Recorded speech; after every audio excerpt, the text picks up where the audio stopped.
It is recording.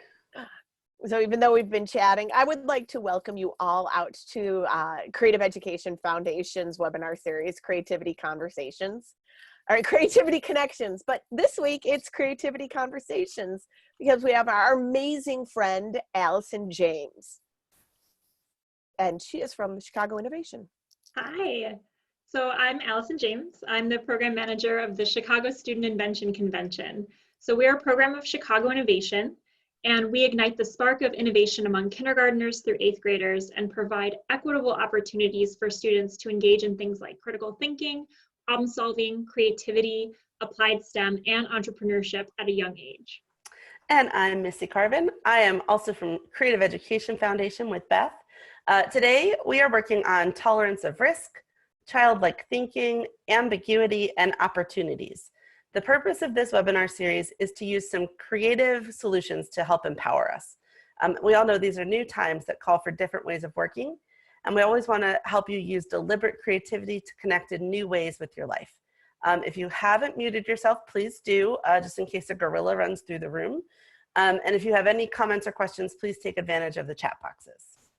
So we'd like to start off with a question, and this week's for you to answer in the chat box is, what's one thing you're hoping to see when we get to the new normal? I am hoping to see the barriers to new ideas stay away. We have had to look at everything differently, and some really great changes have occurred in regards to working from home, how to build relationships, how to keep in touch with people. And I hope those things stick around afterwards. I am hoping to see teachers and educators have more influence over what and how they teach. They've been so flexible and fabulous. I had a great conversation just today with one of my children's teachers. And I hope the pendulum swings back towards individual approaches and away from the standardized testing as the main measure of classroom success. Yeah, and building off that, these teachers are so amazing. And I'm hoping to see in the future a bigger emphasis on digital access for classroom spaces so that we can continue creating these online and offline equitable spaces to extend learning beyond the classroom. In the chat, we have a lot of people are like, yes, education and life balance. Mm-hmm. That's been a fantastic bonus from this. Yep. So let's dive into our topic today. So the moment we find ourselves in is taxing on many levels: financially, physically, emotionally, mentally. These are all the boxes we check normally to check in with our well-being. The interconnectedness between these states means that low bandwidth in one area can lead to stress in another. And sure, this is just how life goes, and yet this current push and pull of stressors seems somehow amplified because we're confined to both physically and imaginatively small spaces. Bottom line, this is hard. So how you're feeling about all of these challenges is right, no matter how out of the normal these feelings are for you personally. But being right does not mitigate the feelings of exhaustion, stagnation, or overwhelming stress. And this too is right. Learning and thinking in a new way is exhausting, and that is precisely the business of every day. So think of that pre-COVID moment when you're driving to the grocery store and your autopilot takes you down the highway that you normally take to go to work. You have to snap back to reality and tell your brain, wrong destination, today is not a work day. This sense of autopilot means that we can calmly change course with minimal stress, switching our expectations from one familiar well-worn track to the other. But these days, every day requires you to experience your routine and goals for the first time. When was the last time you felt like that? Those of us who regularly interact with children will be familiar with that type of learning and thinking. Think about toddlers questioning everything, creating mental maps about how the world looks and how they fit into it. And now think about all the naps that they take during the day and how hard they crash, thumb and mouth at the end of the day when it's all over. Learning and thinking in new ways, and indeed learning to be a person, is exhausting. So using the child mind as a framework, we can not only justify our feelings of exhaustion, but we can use it as a way to get comfortable with being uncomfortable. So I run a program called the Chicago Student Invention Convention, where every year I work with kindergarten through 8th grade students to create inventions and solve problems that students have identified in their own lives. And these young inventors' creativity is not limited by the preset tracks of the adult's autopilot mind. They can square away with the idea that to invent necessitates a level of risk-taking. So your first idea may not be the one that works out in the end, but taking that risk moves the process forward. The highly creative child mind thrives in ambiguous and risky spaces, and we adults are finding ourselves in such a space. Anxiety about ambiguity, in this word cloud here, is fueled by our adult desire for certainty and our need to have the one right answer. But in the COVID-19 landscape, our brains would rather cling to the first possible quote unquote right answer rather than stay in that space of ambiguity. The problem here is that our first answer is not always the best, but it is certainly the most risk-averse option. So if you remember my Chicago Invention Convention kid inventors, who ideated a solution and then brainstormed and tested 5 more before finding something that works better. But more importantly, do you remember your first boyfriend or girlfriend? That's exactly our point. We may try to escape the ambiguity of the moment because it makes us feel unproductive. Executive function may be literally slowed with a need for extra processing time, since so much of our mental bandwidth is being taken up by other concerns. Research has shown that if you dive into a task, you close yourself off to incubation and ultimately to creativity. So in our post-autopilot life, where we are immersed in ambiguity and uncertainty every day, off-task can be on task. So cleaning the kitchen, folding the towels, and yes, scrolling through Facebook might actually be creating some mental space for yourself. The child mind in this case is one that is exhausted by the business of learning to be human, but that ultimately has all the time in the world for a little bit of play. So we'd like to take a minute now to help you frame how you might be feeling about ambiguity through this resource from the Stanford D School to provide clarity and ownership of our relationship to ambiguity. So go ahead and take a look and take a moment to think about your own relationship with ambiguity. This activity asks you to think of a time when you experienced ambiguity or uncertainty and then capture that experience within a metaphor. When you're ready with your ambiguity metaphor, we'd love if you could share it with our community. Whether you're here live in this webinar or you're watching this later, please go ahead and tweet your metaphor or post it to Facebook or Instagram, and you can see the handles down there in the corner. And we're going to be posting our favorites throughout the week. So now we'd like to look at the opportunity. When things do not go your way, remember that every challenge, every adversity contains within it the seeds of opportunity and growth. That was from Roy T. Bennett, and he did not say it this week, although now is when it feels so wildly appropriate. While we don't want to downplay the challenges of this time, we would like to look at how to mitigate the mess and find the opportunities that exist within it and still understand the world that we're functioning in. This may probably include a realignment of priorities. And this is what we mean when we refer to the child mind. Children's priorities are always what's right in front of them. They live in the moment. In order for us to have that to power through, we need to recognize Maslow's hierarchy and what needs must be met before we can be creative. This harkens back to some of our earlier activities that we've done in this webinar around gratitude and reflection. Once you understand and you have a lock on your psychological and your safety, then you can move up through love, esteem, and self-actualization. So what are some examples that we can copy? Teens. I look at teens right now. They are wildly creative and they're reverting to younger forms of play.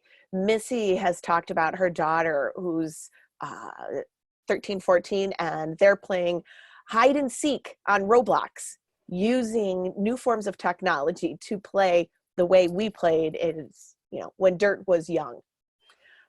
Stuart Brown is an author, and he has done a lot of work around the value of play for anyone at any age. Why we need it? Play builds friendship and a sense of connection, and that is what we are struggling with right now. Our neuroplasticity, our social plasticity, they're stronger than we give ourselves credit for. Failing faster, prototyping, finding new ways, these are all things that we have now spent close to 2 months mastering. I think probably the biggest example are teachers suddenly having to teach remotely. It's super frustrating, but they're continuing forward. They're tweaking, they're experimenting, they're bringing in parents and other teachers and therapists, anything they can do to figure out how to make this work. It's also important for us to remember in this time, this is not a universal experience. It's hard to do these pivots when your base needs are not being met, if you're a student or a teacher. We can see how this difference between problem solving to survive and problem solving to thrive are not the same. Remember, what you're feeling is right. This is hard. I think of single moms as being super, super creative. And they might be using up all of that creativity right now on survival and less on anything on Pinterest. Concerns over screen time might not be shared because that might be the only time she has to get anything done. Or she has limited or no screens available at all. So what can we do? Let's share and build empathy for people who are at different phases of life. One of my favorite things that's come out of this is the phrase, we are all in the same storm, but we are not in the same boat. What we'd like to do is build empathy with you right now. We can have this for ourselves and for those with whom we live. Experiencing what we don't normally experience allows us to build that greater empathy because we can see perspectives. And when we change perspective, that helps creativity grow. So we've included an empathy map. It looks at the who right in the center, and then what are they thinking? What are they feeling? What do they hear? What do they see? What do they say? And what do they do? Having this, looking at exercising other points of view helps us to build our empathy. One of our favorite examples is a teacher, reading specialist in an elementary school. She did an empathy map with her students who had read Three Little Pigs and the Big Bad Wolf. And they worked on an empathy map for the Three Little Pigs, understanding their concerns and their challenges they were going through. And when they had completed that, she had them do an empathy map from the side of the wolf. He's always been the villain in our stories growing up, but also he was just trying to fill his needs. He's a wolf. He has to eat. And even though we don't want him eating our beloved little piggies, we need to understand that his actions jive with what he needs to fill out. Yeah. So as Beth said, we're going to include an empathy map and the ambiguity with our recording on our website for this week's webinar. Right now, we want to look at plans for moving forward. Like, we're all hearing about the new normal 2.0, right? We really more want to encourage solution finding than having any specific solutions that we can give you. We want to lean into the power of discovery. It is really okay to not know the answers right now. We can find them and build them together. For the past few months and moving forward for who knows how much longer, it has literally been life and death for us to be in an ambiguous space, and it's been longer than is comfortable. Staying home and sheltering in place is life-saving for vulnerable populations. And as we start to open back up, we're going to need to reimagine what manufacturing looks like, what events look like, what education looks like, all while we probably need to continue maintaining physical distance from one another. So let's think about how to sustain mental and physical well-being as we move forward. What are some things that we can keep? And what have we been keeping that we don't still need to carry around? To move forward, we're really going to need to dig into the difference between what we can control and what we need to develop patience around. My mother always used to say, never pray for patience. God will give you opportunities to practice it. So we need to know how to flex and pivot when things can change suddenly and not get stuck in those plans. As an example, I love making a weekly menu and then building my grocery list from my menu. But lately, often when I get to the grocery store, they either don't have everything that I need, or there are prices that are getting a little higher than I am comfortable spending. And that's an opportunity to pivot right there.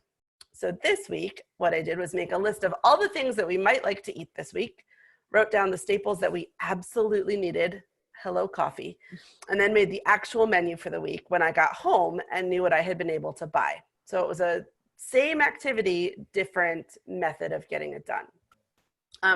We're going to invite you to take part in a little small group discussion, and we're a small enough group today that we'll just have you turn off your mute and we can chat. But we want to talk about how to be in that patience zone for longer than is comfortable, and not just survive there, but thrive there. What are things that you guys are doing to take a pause, and what are you doing to flex and pivot?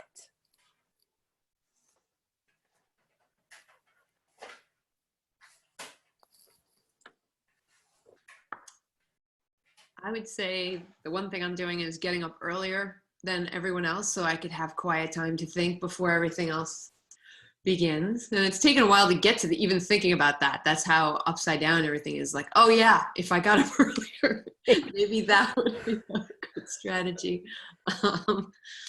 And then there's this 7-minute workout on YouTube. And when I'm tired of Zooming, or I love the Zoom, but I just can't sit one more minute, I try to grab the time in between because it's only 7 minutes long. And if I could just do that, it helps me.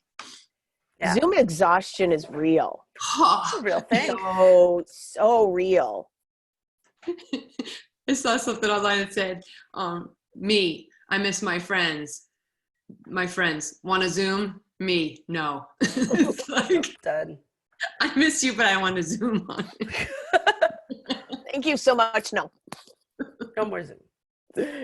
Anyone else? I'll talk. I've got a couple things I'm doing. First of all, I stand for all my Zoom calls. Oh. It's So that better. I get some movement, a change of position, because I can't work standing always, that I need to sit. So that at least gets me up and moving. You'll notice I bounce around a little bit more, but it's a great way to kind of stay outside of, that sitting all day long. The other thing I'm doing is I'm giving myself permission to stop, even during the workday. I've got 2 teenage boys, and when they wake up, if they're in the kitchen preparing food, we're not even eating together half of our meals. It's crazy because we're all on different timings. But no matter where I am, if I'm not on a call or doing something specific, I break away and I just sit in the kitchen with them while they're cooking their breakfast. And we are trying to use this time to improve my relationship with them, or at least, change it up a little bit. That's awesome. Chris, I don't want to put you on the spot, but if you want to share, here's an opportunity. You're going to. But we're gonna anyway. I didn't want to do it, but I had to. I was trying to find my unmute buttons.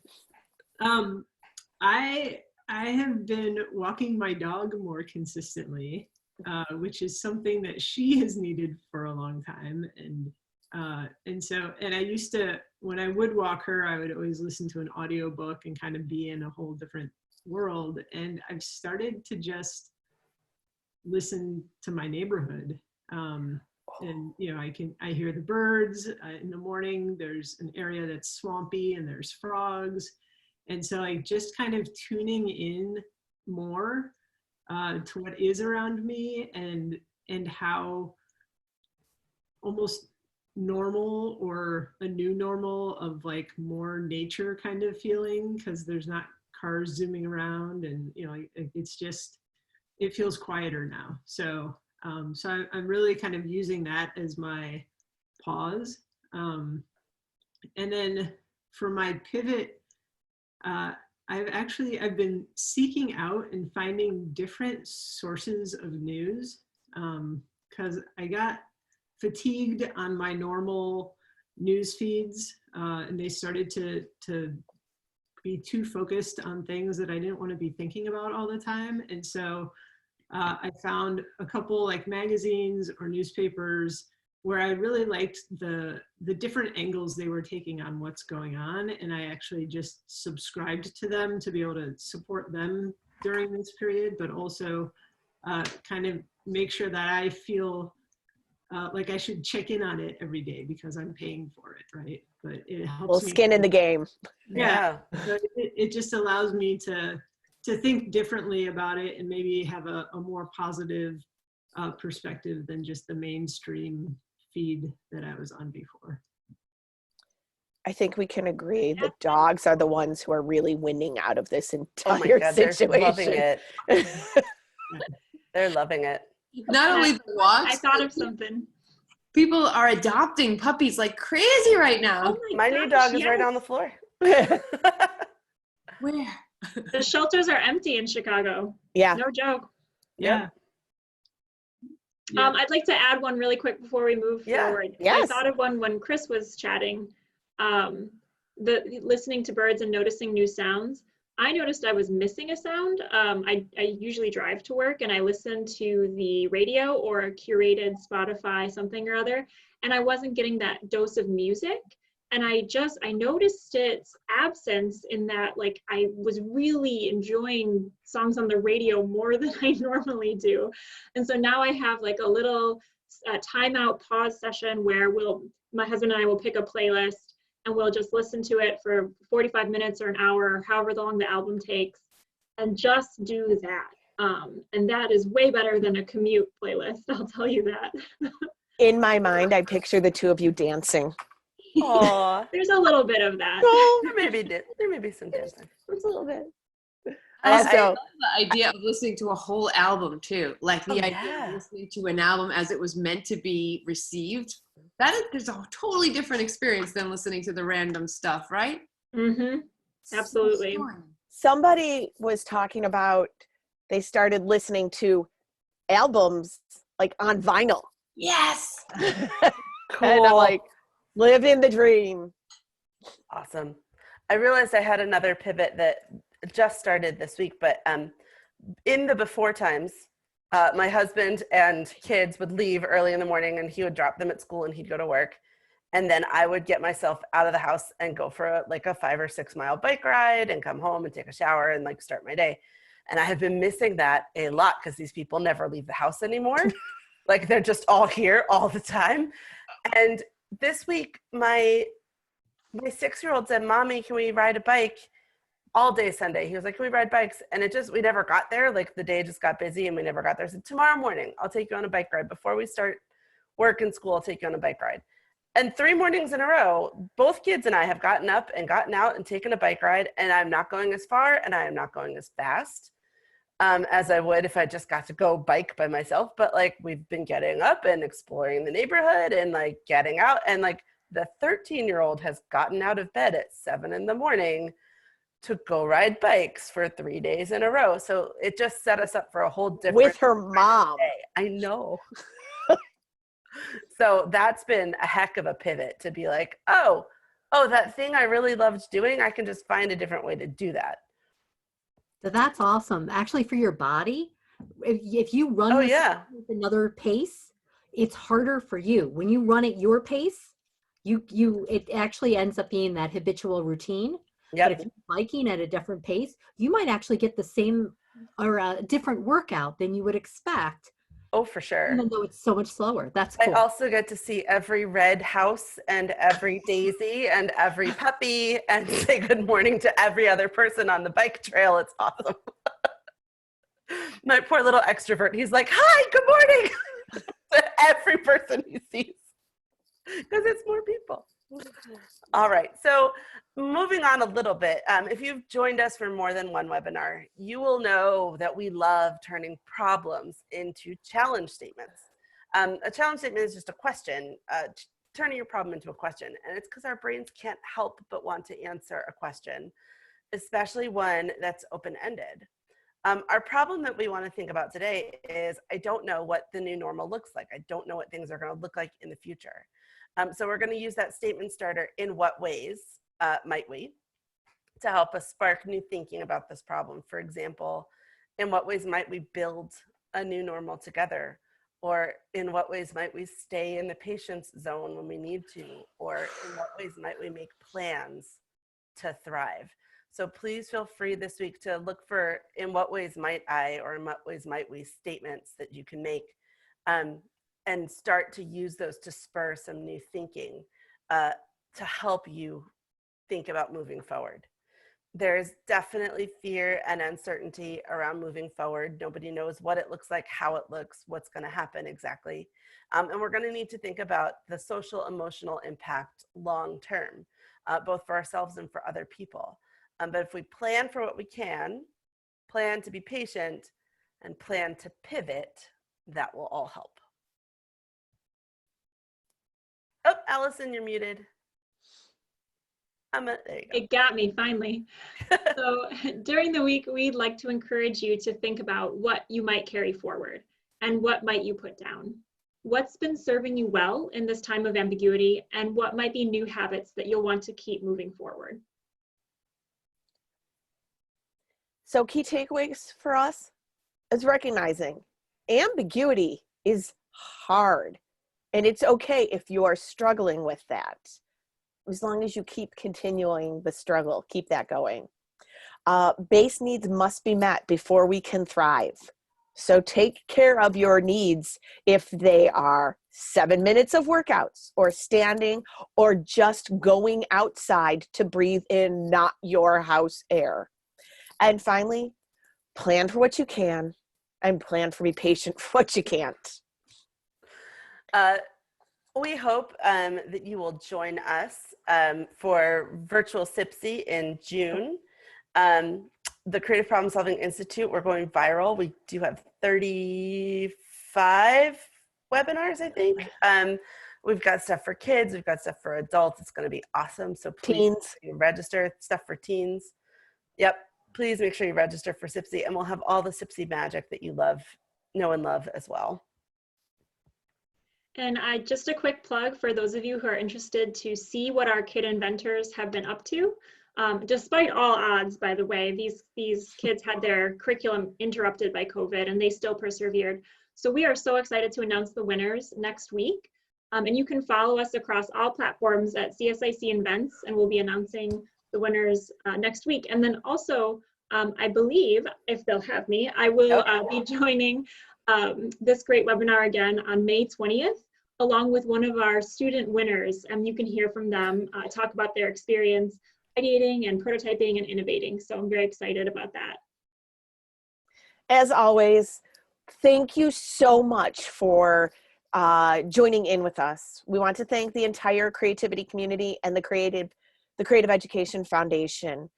Special thanks to Allison James for joining us. We have taken her and force fed her the Kool-Aid, and she's now one of us. We love your feedback. Please keep joining and looking. We won't have a webinar next week. We have a week off, and then we'll do that one with Allison's student. And then in the month of June, we won't be having these because SIPSY will be going on. But definitely register for those because they are amazing. We have so many fantastic sessions that are being offered. You should know that it is a worldwide organization. So my favorite is Patricia Flanagan, who will be joining us from a different island. And she is delightful. I just want to listen to her talk. But check out, you can go to sipsyconference.com and see all of the listings, and you can find the link to register and definitely share any thoughts.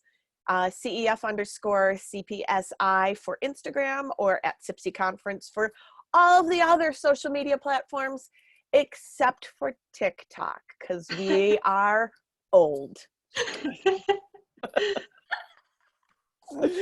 So thank you very much and keep connecting creatively.